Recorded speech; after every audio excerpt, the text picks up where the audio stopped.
Wuthering Heights by Emily Brontë. Chapter 9.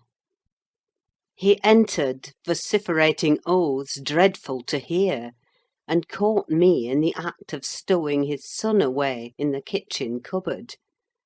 Hareton was impressed with a wholesome terror of encountering either his wild beast's fondness or his madman's rage, for in one he ran a chance of being squeezed and kissed to death, and in the other of being flung into the fire or dashed against the wall; and the poor thing remained perfectly quiet wherever I chose to put him. "There, I found it at last!" cried Hindley, pulling me back by the skin of my neck like a dog. "By heaven and hell, you've sworn between you to murder that child! I know how it is now, that he is always out of my way; but with the help of Satan I shall make you swallow the carving knife, Nelly. You needn't laugh, for I've just crammed Kenneth head downmost in the Black Horse Marsh, and 2 is the same as 1. And I want to kill some of you. I shall have no rest till I do." "But I don't like the carving knife, Mr. Hindley," I answered. "It has been cutting red herrings. I'd rather be shot, if you please." "You'd rather be damned," he said. "And so you shall. No law in England can hinder a man from keeping his house decent, and mine's abominable. Open your mouth." He held the knife in his hand, and pushed its point between my teeth; but for my part I was never much afraid of his vagaries. I spat out, and affirmed it tasted detestably. I would not take it on any account. "Oh!" said he, releasing me. "I see that hideous little villain is not Hareton. I beg your pardon, Nell. If it be, he deserves flaying alive for not running to welcome me, and for screaming as if I were a goblin. Unnatural cub, come hither! I'll teach thee to impose on a good-hearted, deluded father. Now, don't you think the lad would be handsomer cropped? It makes a dog fiercer, and I love something fierce. Get me a scissors. Something fierce and trim. Besides, it's infernal affectation. Devilish conceit it is to cherish our ears. We're asses enough without them. Hush, child, hush. Well, then, it is, my darling. Wish, dry thy eyes. There's a joy. Kiss me. What? It won't? Kiss me, Hareton! Damn thee, kiss me! By God, as if I would rear such a monster! As sure as I'm living, I'll break the brat's neck." Poor Hareton was squalling and kicking in his father's arms with all his might, and redoubled his yells when he carried him upstairs and lifted him over the banister. I cried out that he would frighten the child into fits, and ran to rescue him. As I reached them, Hindley leant forward on the rails to listen to a noise below, almost forgetting what he had in his hands. "Who is that?" he asked, hearing some one approaching the stairs foot. I leant forward also, for the purpose of signing to Heathcliff, whose step I recognised, not to come further; and at the instant when my eye quitted Hareton, he gave a sudden spring, delivered himself from the careless grasp that held him, and fell. There was scarcely time to experience a thrill of horror before we saw that the little wretch was safe. Heathcliff arrived underneath just at the critical moment. By a natural impulse he arrested his descent, and, setting him on his feet, looked up to discover the author of the accident. A miser who has parted with a lucky lottery ticket for 5 shillings, and finds next day he has lost in the bargain £5,000, could not show a blanker countenance than he did, on beholding the figure of Mr. Earnshaw above. It expressed, plainer than words could do, the intensest anguish at having made himself the instrument of thwarting his own revenge. Had it been dark, I daresay he would have tried to remedy the mistake by smashing Hareton's skull on the steps. But we witnessed his salvation, and I was presently below with my precious charge pressed to my heart. Hindley descended more leisurely, sobered and abashed. "It is your fault, Ellen," he said. "You should have kept him out of sight. You should have taken him from me. Is he injured anywhere?" "Injured!" I cried angrily. "If he is not killed, he'll be an idiot. Oh, I wonder his mother does not rise from her grave to see how you use him.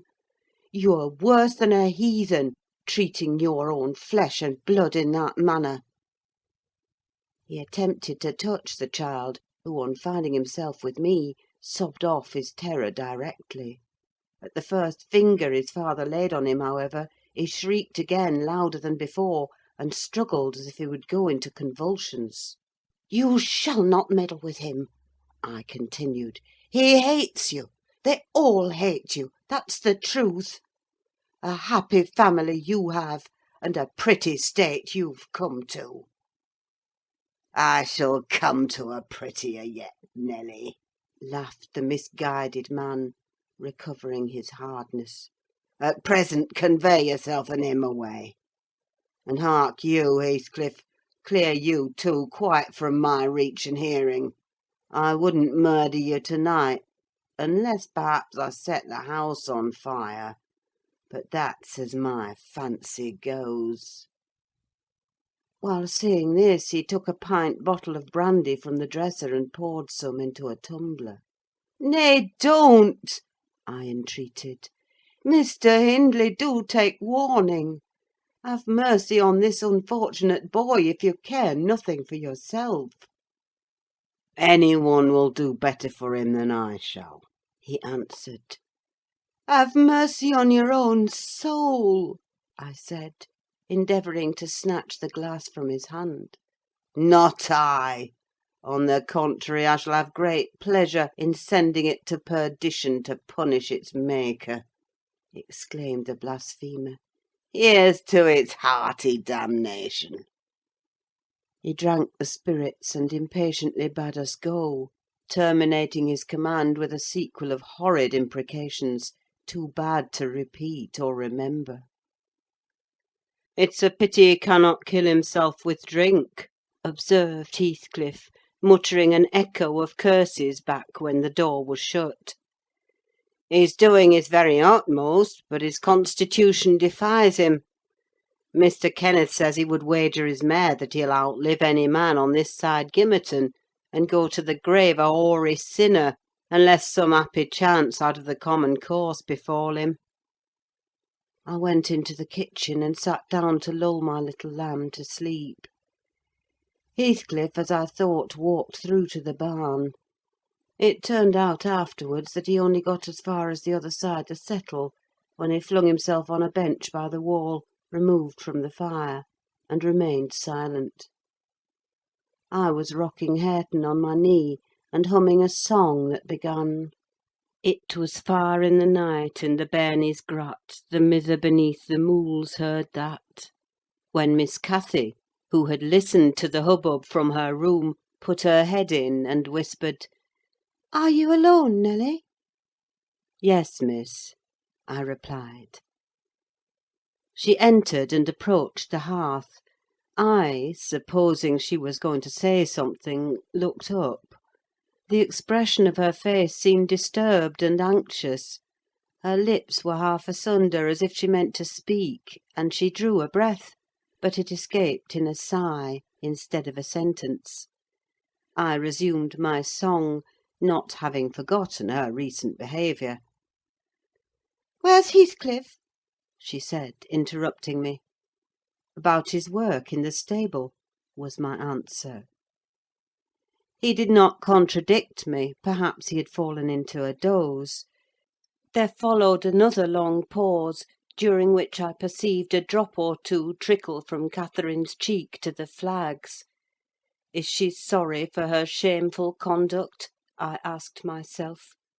That will be a novelty. But she may come to the point. As she will, I shan't help her. No, she felt small trouble regarding any subject save her own concerns. "Oh, dear!" she cried at last. "I'm very unhappy." "A pity," observed I. "You're hard to please. So many friends and so few cares, and can't make yourself content." "Nelly, will you keep a secret for me?" she pursued, kneeling down by me, and lifting her winsome eyes to my face, with that sort of look which turns off bad temper, even when one has all the right in the world to indulge it. "Is it worth keeping?" I inquired, less sulkily. "Yes, and it worries me, and I must let it out. I want to know what I should do. To–day Edgar Linton has asked me to marry him, and I've given him an answer. Now, before I tell you whether it was a consent or denial, you tell me which it ought to have been." "Really, Miss Catherine, how can I know?" I replied. "To be sure, considering the exhibition you performed in his presence this afternoon, I might say it would be wise to refuse him. Since he asked you after that, he must either be hopelessly stupid or a venturesome fool." "If you talk so, I won't tell you any more," she returned, peevishly rising to her feet. "I accepted him, Nelly. Be quick and say whether I was wrong." "You accepted him? Then what good is it discussing the matter? You have pledged your word, and cannot retract." "But say whether I should have done so, do!" she exclaimed in an irritated tone, chafing her hands together and frowning. "There are many things to be considered before that question can be answered properly," I said sententiously. "First and foremost, do you love Mr. Edgar?" "Who can help it? Of course I do," she answered. Then I put her through the following catechism.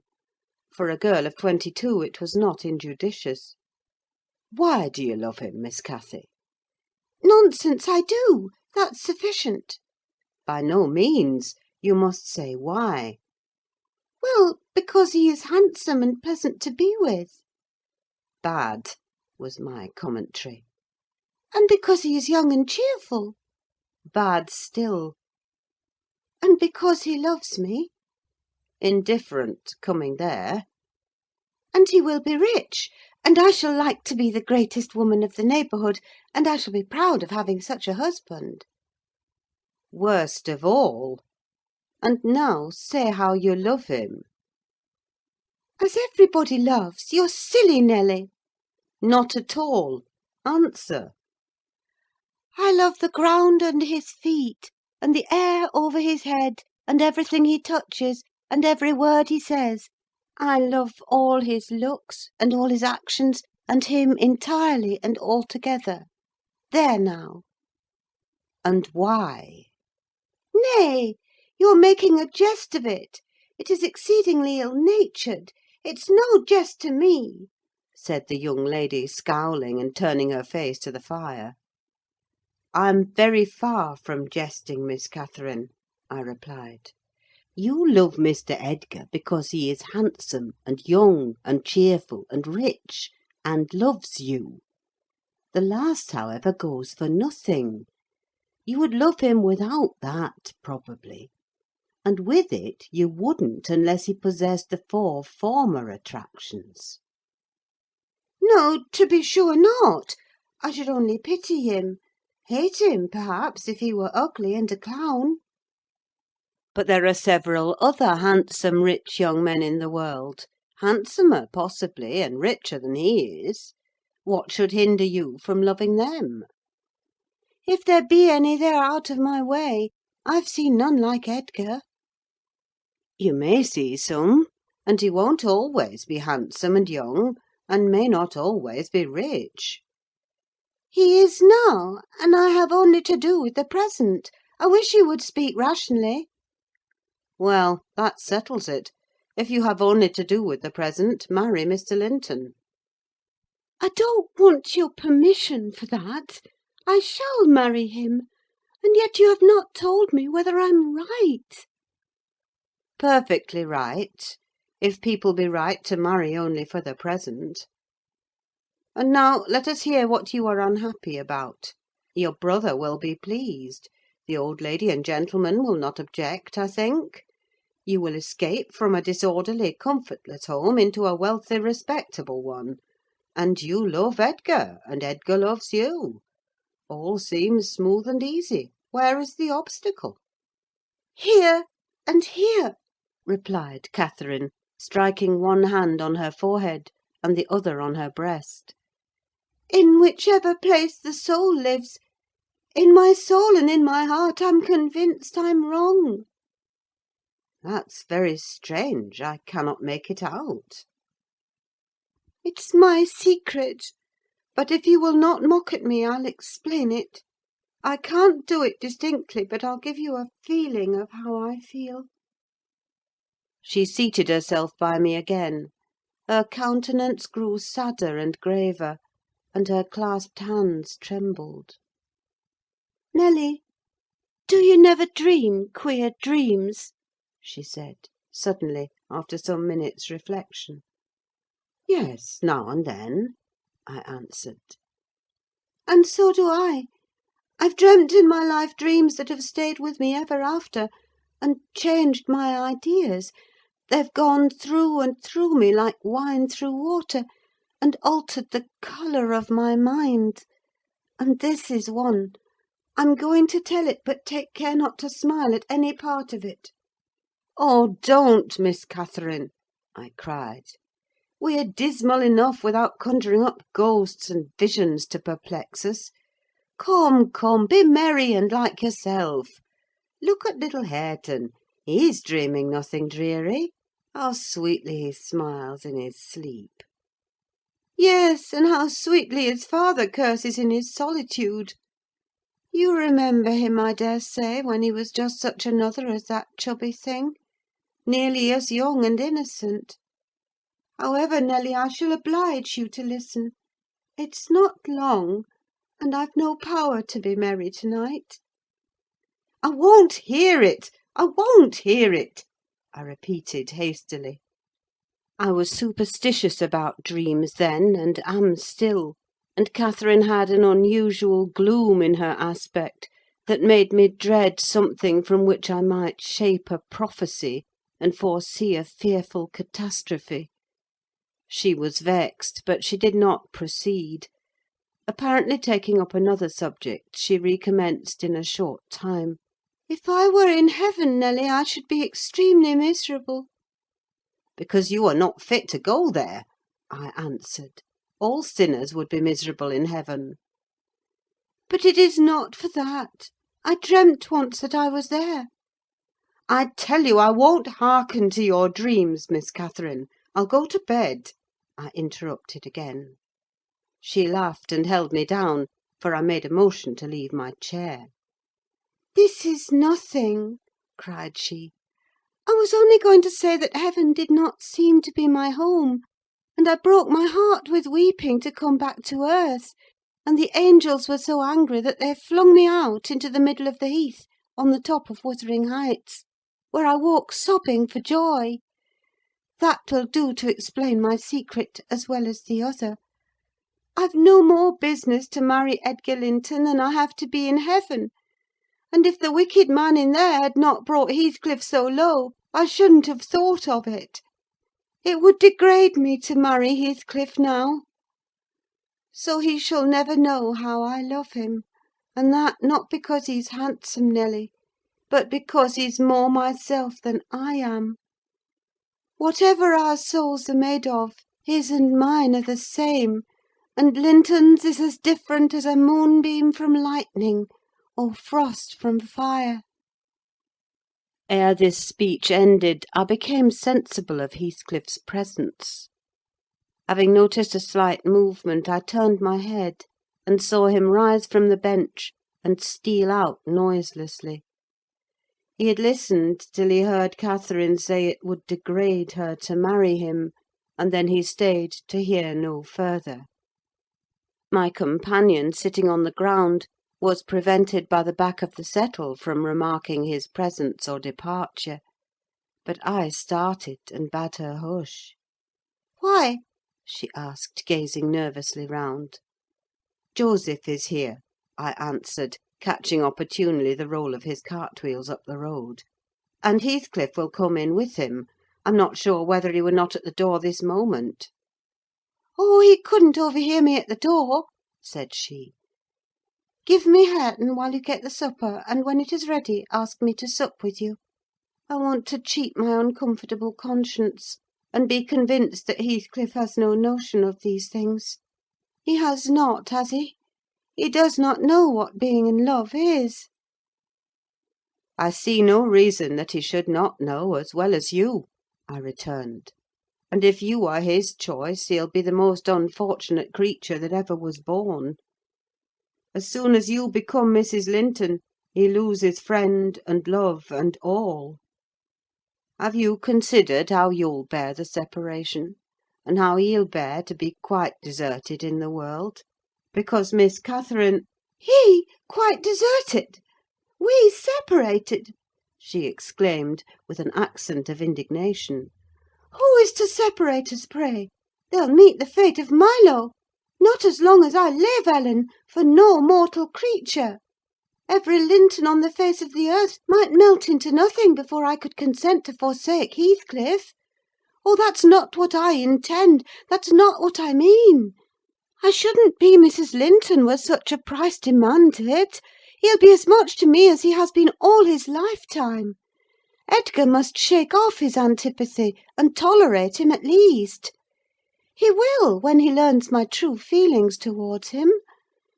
Nelly, I see now you think me a selfish wretch; but did it never strike you that, if Heathcliff and I married, we should be beggars? Whereas, if I marry Linton, I can aid Heathcliff to rise, and place him out of my brother's power." "With your husband's money, Miss Catherine?" I asked. "You'll find him not so pliable as you calculate upon; and though I'm hardly a judge, I think that's the worst motive you've given yet for being the wife of young Linton." "It is not," retorted she. "It is the best. The others were the satisfaction of my whims, and, for Edgar's sake, too, to satisfy him. This is for the sake of one who comprehends in his person my feelings to Edgar and myself. I cannot express it, but surely you and everybody have a notion that there is, or should be, an existence of yours beyond you. What were the use of my creation if I were entirely contained here? My great miseries in this world have been Heathcliff's miseries, and I watched and felt each from the beginning. My great thought in living is himself. If all else perished and he remained, I should still continue to be. And if all else remained, and he were annihilated, the universe would turn to a mighty stranger. I should not seem a part of it. My love for Linton is like the foliage in the woods. Time will change it, I'm well aware, as winter changes the trees. My love for Heathcliff resembles the eternal rocks beneath, a source of little visible delight, but necessary. Nelly, I am Heathcliff. He's always, always in my mind; not as a pleasure, any more than I am always a pleasure to myself, but as my own being. So don't talk of our separation again: it is impracticable, and—" She paused, and hid her face in the folds of my gown, but I jerked it forcibly away. I was out of patience with her folly. "If I can make any sense of your nonsense, miss," I said, "it only goes to convince me that you are ignorant of the duties you undertake in marrying, or else that you are a wicked, unprincipled girl. But trouble me with no more secrets. I'll not promise to keep them." "You'll keep that?" she asked eagerly. "No, I'll not promise," I repeated. She was about to insist, when the entrance of Joseph finished our conversation, and Catherine removed her seat to a corner, and nursed Hareton while I made the supper. After it was cooked, my fellow servant and I began to quarrel who should carry some to Mr. Hindley, and we didn't settle it till all was nearly cold. Then we came to the agreement that we would let him ask if he wanted any, for we feared particularly to go into his presence when he had been some time alone. "And how is it that nowt comed in from the field by this time? What's he about? Git idle seat!" demanded the old man, looking round for Heathcliff. "I'll call him," I replied. "He's in the barn, I've no doubt." I went and called, but got no answer. On returning, I whispered to Catherine that he had heard a good part of what she said, I was sure, and told how I saw him quit the kitchen, just as she complained of her brother's conduct regarding him. She jumped up in a fine fright, flung Hareton on to the settle, and ran to seek for her friend herself, not taking leisure to consider why she was so flurried, or how her talk would have affected him. She was absent such a while that Joseph proposed we should wait no longer. He cunningly conjectured they were staying away in order to avoid hearing his protracted blessing. They were ill enough for any foul manners, he affirmed; and on their behalf he added that night a special prayer to the usual quarter of an hour's supplication before meat, and would have tacked another to the end of the grace, had not his young mistress broken in upon him with a hurried command that he must run down the road, and, wherever Heathcliff had rambled, find and make him re-enter directly. "I want to speak to him, and I must before I go upstairs," she said. "And the gate is open: he is somewhere out of hearing, for he would not reply, though I shouted at the top of the fold as loud as I could." Joseph objected at first. She was too much in earnest, however, to suffer contradiction, and at last he placed his hat on his head, and walked grumbling forth. Meantime Catherine paced up and down the floor, exclaiming, "I wonder where he is! I wonder where he can be! What did I say, Nelly? I've forgotten. Was he vexed at my bad humour this afternoon? Dear, tell me what I've said to grieve him. I do wish he'd come. I do wish he would." "What a noise for nothing!" I cried, though rather uneasy myself. "What a trifle scares you? It's surely no great cause of alarm that Heathcliff should take a moonlight saunter on the moors, or even lie too sulky to speak to us in the hay-loft. I'll engage he's lurking there. See if I don't ferret him out." I departed to renew my search. Its result was disappointment, and Joseph's quest ended in the same. "Yon lad gets waur and waur," observed he on re-entering. "He's left the gate at full swing, and Mrs. Pony has trodden down 2 rigs of corn, and plotted through, right o'er into meadow. Some diver t' maister 'ull play t' devil to morn, and he'll do weel. He's patience itsel, not wi' such careless off-hand craters. Patience itsel, nay, he is. But he'll not be so allus. Yah see all on ye. Yah mun't drive him out of his head for nowt." "Have you found Heathcliff, you ass?"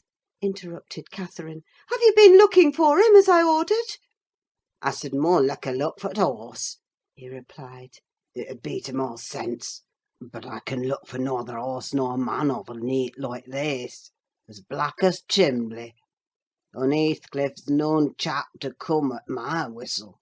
Happen he'll be less hard hearing wi' ye." It was a very dark evening for summer. The clouds appeared inclined to thunder, and I said we'd better all sit down: the approaching rain would be certain to bring him home without further trouble. However, Catherine would not be persuaded into tranquillity. She kept wandering to and fro from the gate to the door, in a state of agitation which permitted no repose; and at length took up a permanent situation on one side of the wall near the road, where, heedless of my expostulations and the growling thunder, and the great drops that began to plash around her, she remained, calling at intervals, and then listening, and then crying outright. She beat Hareton or any child at a good passionate fit of crying. About midnight, while we still sat up, the storm came rattling over the heights in full fury. There was a violent wind as well as thunder, and either one or the other split a tree off at the corner of the building.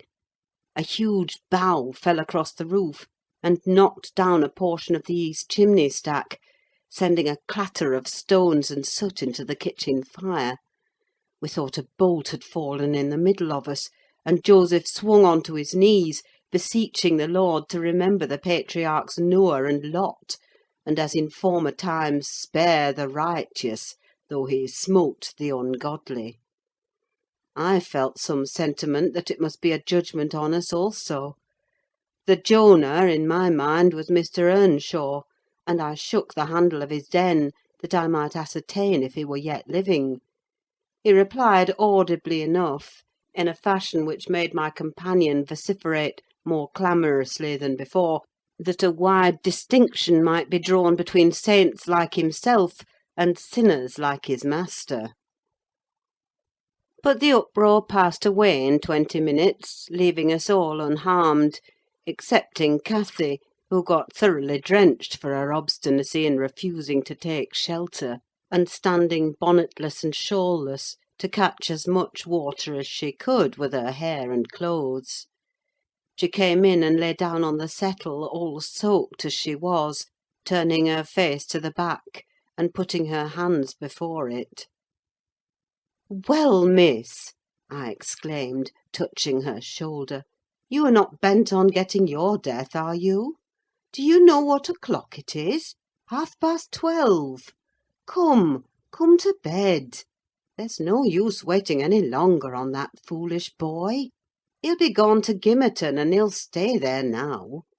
He guesses we shouldn't wait for him till this late hour: at least, he guesses that only Mr. Hindley would be up, and he'd rather avoid having the door opened by the master." "Nay, he's noan at Gimmerton," said Joseph. "I's niver wonder but he's at th' bottom of bog oil.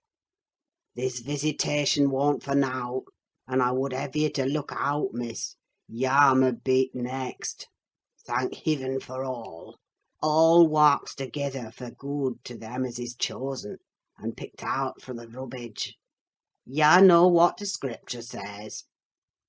And he began quoting several texts, referring us to chapters and verses where we might find them.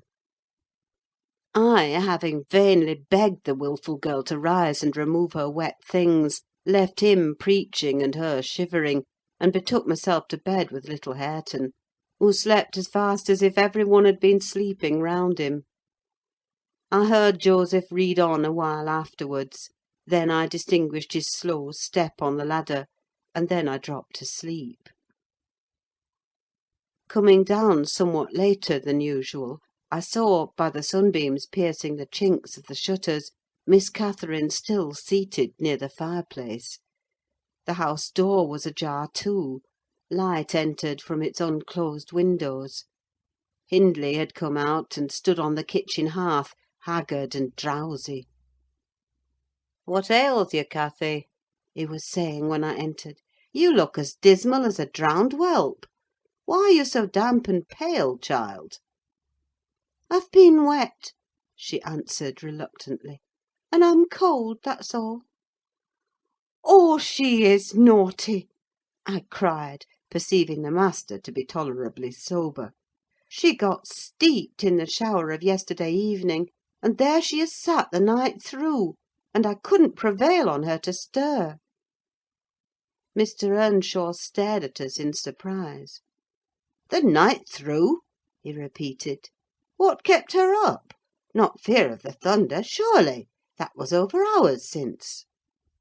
Neither of us wished to mention Heathcliff's absence, as long as we could conceal it; So I replied, I didn't know how she took it into her head to sit up, and she said nothing. The morning was fresh and cool. I threw back the lattice, and presently the room filled with sweet scents from the garden. But Catherine called peevishly to me, Ellen, shut the window, I'm starving. and her teeth chattered as she shrank closer to the almost extinguished embers. "She's ill," said Hindley, taking her wrist. "I suppose that's the reason she would not go to bed. Damn it! I don't want to be troubled with more sickness here. What took you into the rain?" "Running after t' lads, as usual," croaked Joseph, catching an opportunity from our hesitation to thrust in his evil tongue. "If I were yah, master, I'd just slamp the boards in their faces, all on 'em, gentle and simple. Never a day ut you're off, but young Linton comes sneaking hither, and Miss Nelly, shoo's a fine lass, shoo sits watching for you in t' kitchen, and as you're in at one door, he's out at t'other; and then where grand lady goes a courting of her side. It's bonny behaviour, lurking among t' fields after 12 at night, with that foul, fleysome divil of a gipsy Heathcliff. They think I'm blind, but I'm noan. Not o' t' sort. I seed young Linton both coming and going. And I seed yah," directing his discourse to me, "yah good for nowt, slatternly witch, nip up and bolt into t' house, at t' minute you had t' master's horse fit clatter up t' road." Silence, eavesdropper! cried Catherine. None of your insolence before me. Edgar Linton came yesterday by chance, Hindley, and it was I who told him to be off, because I knew you would not like to have met him as you were. "You lie, Cathy, no doubt," answered her brother, "and you are a confounded simpleton. But never mind Linton at present. Tell me, were you not with Heathcliff last night? Speak the truth, now. You need not be afraid of harming him. Though I hate him as much as ever, he did me a good turn, a short time since, that will make my conscience tender of breaking his neck. To prevent it, I shall send him about his business this very morning; and after he's gone, I'd advise you all to look sharp. I shall only have the more humour for you." I never saw Heathcliff last night, answered Catherine, beginning to sob bitterly. and if you do turn him out of doors, I'll go with him. But perhaps you'll never have an opportunity. Perhaps he's gone. Here she burst into uncontrollable grief, and the remainder of her words were inarticulate. Hindley lavished on her a torrent of scornful abuse, and bade her to get to her room immediately, or she shouldn't cry for nothing. I obliged her to obey, and I shall never forget what a scene she acted when we reached her chamber. It terrified me. I thought she was going mad, and I begged Joseph to run for the doctor. It proved the commencement of delirium. Mr. Kenneth, as soon as he saw her, pronounced her dangerously ill. She had a fever.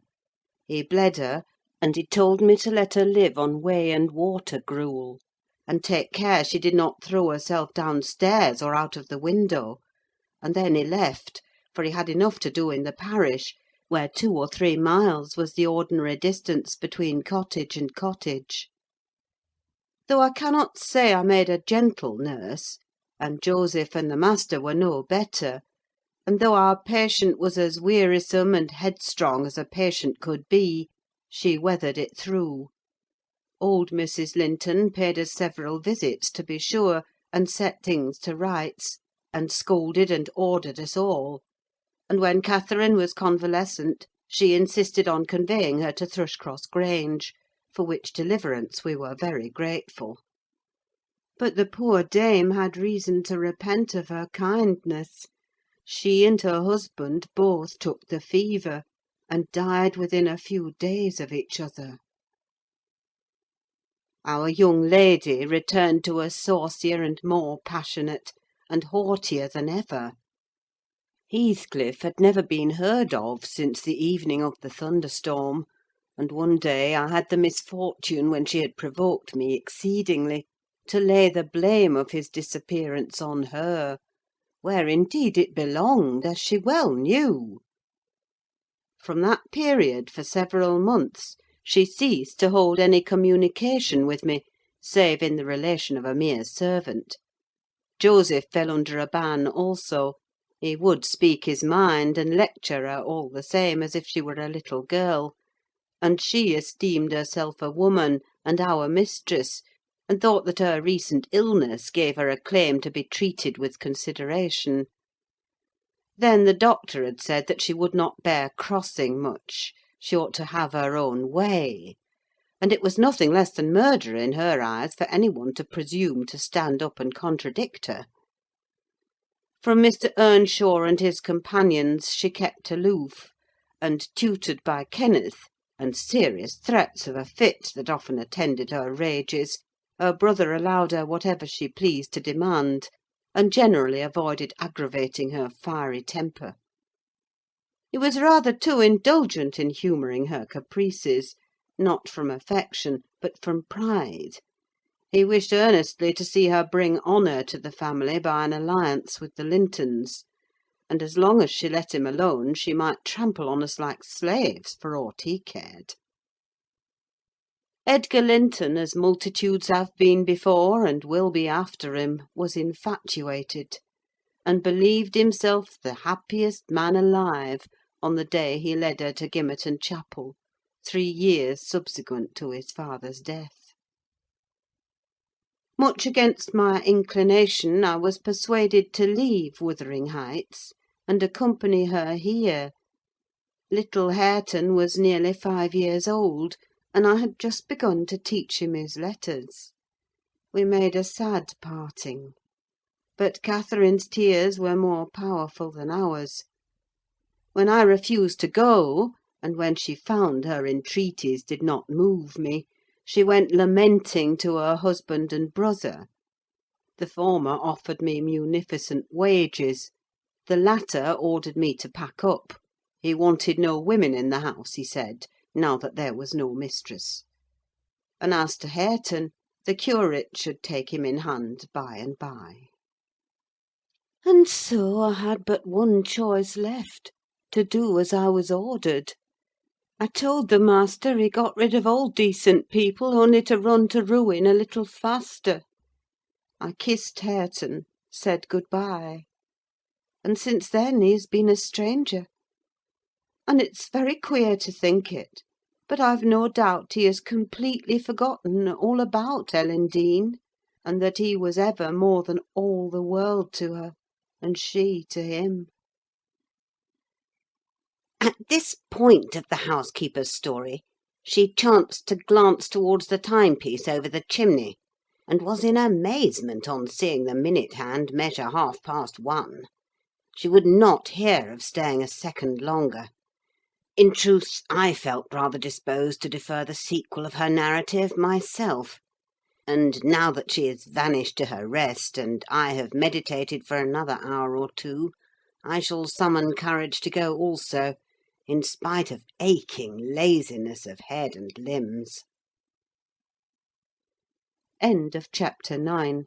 Recording by Ruth Golding.